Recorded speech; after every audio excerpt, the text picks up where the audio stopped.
પૂર્ણ પુરુષોત્તમ ભગવાનની જય, રાધા ગોરાણી જય, શ્રી કૃષ્ણ કનૈયા લાલ કી જય. આપ સર્વેને ચેતના પંડ્યાના જય શ્રી કૃષ્ણ. આપણે સર્વે જાણીએ છીએ કે આ કોરોનાની મહામારીમાં આપણે ક્યાંય પણ પૂજા કરવા જઈ શકીએ એમ નથી. એટલે આપણું ઘરનું આંગણું જ એ આપણું તીર્થધામ બની ગયું છે અને આપણે ઘર મેળે જ પૂજા કરવાની છે. એટલે વોટ્સએપના માધ્યમથી આ સંકલ્પો આજનો હું પૂનમનો રજૂ કરું છું, જેથી આપણી પૂજા નિર્વિઘ્ને પૂર્ણ થાય અને ઈશ્વર આપણી પૂજા સ્વીકારે. આપણે સર્વપ્રથમ ગણપતિ દાદાને યાદ કરીશું, કારણ કે દાદા જે છે એ આપણી શુભ કાર્યમાં એમને યાદ કરવાથી આપણા કાર્યો નિર્વિઘ્ને પૂર્ણ થાય છે. વિઘ્નેશ્વરાય વરદાય સુરપ્રિયાય લંબોદરાય સકલાય જગज्जिताय નાગાનિનાય શ્રુતિયજ્ઞ વિભૂષિતાય ગૌરીસુતાય ગણનાથ નમો નમસ્તે. ત્યારબાદ આપણે કુળદેવી માને યાદ કરીશું, કારણ કે કુળદેવી માં એ તો 1000 હાથવાળી માં છે અને સદાય આપણી રક્ષા કરે છે. હે કુળદેવી માં, અમે તારા બાળકો છીએ, અમારી સદૈવ રક્ષા કરજે. સર્વ મંગલ માંગલ્યે શિવે સર્વાર્થ સાધિકે શરણ્યે ત્રંબકે ગૌરી નારાયણી નમોસ્તુતે. ત્યારબાદ આપણે ઈષ્ટ દેવતાનું સ્મરણ કરી જાશું. ઈષ્ટ દેવતા એ તો આપણા પરમ પિતા કહેવાય છે. તમેવ માતા ચ પિતા ત્વમેવ ત્વમેવ બંધુ ચ સખા ત્વમેવ ત્વમેવ વિદ્યા દ્રવિડમ ત્વમેવ ત્વમેવ સર્વમ મમ દેવ દેવ. ત્યારબાદ આપણે માતા પિતાને યાદ કરીશું, કારણ કે જેમણે આપણને આ દુનિયામાં જન્મ આપ્યો, આપણે આ દુનિયાદારીનું આપણને ભાન કરાવ્યું, તો તેમના તો આપણે ગમે એટલા કરીશું તોય એમનું કરજ, એમનું ઋણ આપણે ચૂકવી શકીશું નહીં. માતૃ પિતૃ ચરણ કમલે ભ્યો નમઃ. ભૂલો ભલે બીજું બધું મા બાપને ભૂલશો નહીં, અગણિત છે ઉપકાર એના એ હવિસરશો નહીં. ત્યારબાદ આપણે પિતૃ દેવતાને યાદ કરીશું, કારણ કે પિતૃ દેવતાની જો આપણા પરિવાર ઉપર કૃપા હોય ને તો આપણા ઘરમાં ધન ધાન્ય સુખ સમૃદ્ધિના અભરે ભંડાર રહે છે. માટે હે પિતૃ દેવતા, આપની કૃપા સદાય અમારા ઘર ઉપર બનાવી રાખજો. ત્યારબાદ આપણે આ પૃથ્વી ઉપર જેટલા દૈવી તત્વો છે, જતી મુનિ તપસ્વી જોગીઓ સંત પુરુષો જોગણીઓ, જેટલા દેવી તત્વો છે એ બધાને આપણે પ્રણામ કરીશું અને સદાય આપની દ્રષ્ટિ કૃપા દ્રષ્ટિ અમારા ઉપર બનાવી રાખજો. ત્યારબાદ આપણે વિષ્ણુ ભગવાનનું ધ્યાન ધરીશું. શુક્લાંબરમ ધરમ દેવમ શશિવર્ણમ ચતુર્ભુજમ પ્રસન્નવદનમ જાયત સર્વવિઘ્નોપજાયતે.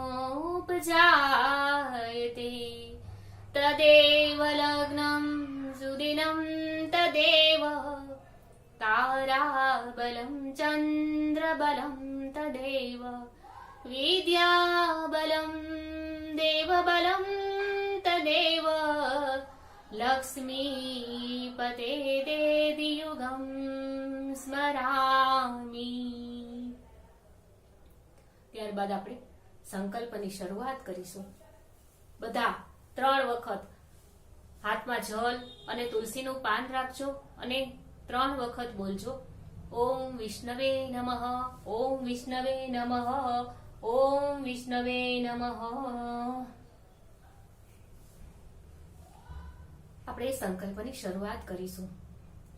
શ્રીમદ ભાગવતો મહાપુરુષસ્ય વિષ્ણોરાજ્ઞયા પ્રવર્તમાનસ્ય અદ્ય બ્રાહ્મણો દ્વિતીયે પરાર્ધે શ્રી શ્વેતવારાહ કલ્પે વૈવસ્વત મન્વંતરે કલિયુગે કલિ પ્રથમ ચરણે ભારત વર્ષે જંબુ દ્વીપે આર્યાવંતર્ગત બ્રહ્મા વર્તક દેશે. ભારત દેશે અમુક નગરે, એટલે કે જે તમે કોઈ પણ તમારા નગરમાં રહેતા હો તે નગરનું નામ ભૂલી જાજો.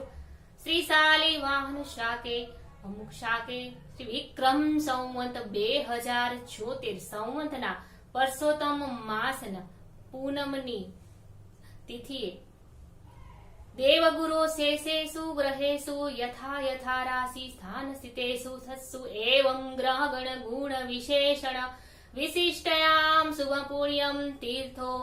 હવે યજમાન તમે તમારું નામ બોલી જાજો અને પછી ત્યારબાદ તમે તમારી અટક બોલી જાજો અને ત્યારબાદ તમે તમારું ગોત્ર બોલજો. અને હવે જેમ હું બોલું એમ તમે મનમાં બોલજો. મમ આત્મન સ્મૃતિ સ્મૃતિ પુરાણોક્ત વેદોક્ત શાસ્ત્રોક્ત પુણ્ય ફલ પ્રાપ્ત્યર્થમ ઐશ્વર્યમ અભિવૃદ્ધ્યર્થમ અપ્રાપ્ત લક્ષ્મી પ્રાપ્ત્યર્થમ પ્રાપ્ત લક્ષ્મ્યા ચિરકાલા સંરક્ષણાર્થમ સકલમનૈક્ષિતમ કામના સંસિદ્ધ્યર્થમ લોકે સભાયામ રાજદ્વારે વા સર્વત્ર યથ વિજય લાભાદિ પ્રાપ્ત્યર્થમ ઇહ જન્મને જન્માંતરે વા સકલ દુરિત ઉપશમનાર્થ ચતુર્વિધ પુરુષાર્થ સિદ્ધ્યર્થમ ત્રિધતાપ ઉપશમનાર્થમ નવગ્રહ અનુકૂલતા સિદ્ધ્યર્થમ ઇન્દ્રાદિ દશદિક્પાલ પ્રસન્નાર્થમ શ્રી પૂર્ણ પુરુષોત્તમ ભગવાન શ્રી કાઠાગોરમાં પ્રસન્નાર્થમ અદ્ય દિને બ્રાહ્મણ દ્વારા સંકલ્પ કર્મણમ મહન્યમ કરિષ્યે.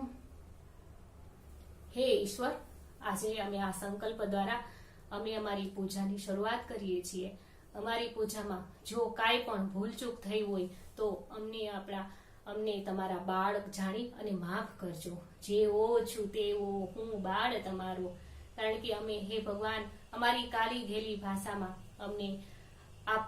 અમે તમને સદાય તમારું સ્મરણ કરીએ છીએ, તમારી પૂજા કરીએ છીએ. અમે કાંઈ જપ તપ વ્રત અમે કંઈ જાણતા નથી. બસ અમારા હૃદયમાં ફક્ત ને ફક્ત આ પ્રત્યે શ્રદ્ધા છે, આ પ્રત્યે ભાવ છે. અને હે ઈશ્વર, અમે કોઈ પણ દુઃખ આવે પણ છતાંય અમારા હૃદયમાંથી એ શ્રદ્ધા કોઈ દિવસ ડગે નહીં અને આપના ઉપર અમારી શ્રદ્ધા અખોટ અને અખંડ રહે એવી આપની કૃપા, આપની દ્રષ્ટિ, આપની દયા સદાય અમારા પર બનાવી રાખજો. અને આ પુરુષોત્તમ મહિનામાં જે જગત ઉપર સમસ્ત જે જીવો વિચરી રહ્યા છે એ સર્વેનું કલ્યાણ કરજો. પુરુષોત્તમ ભગવાનની જય, કાઠા ગોરમાની જય.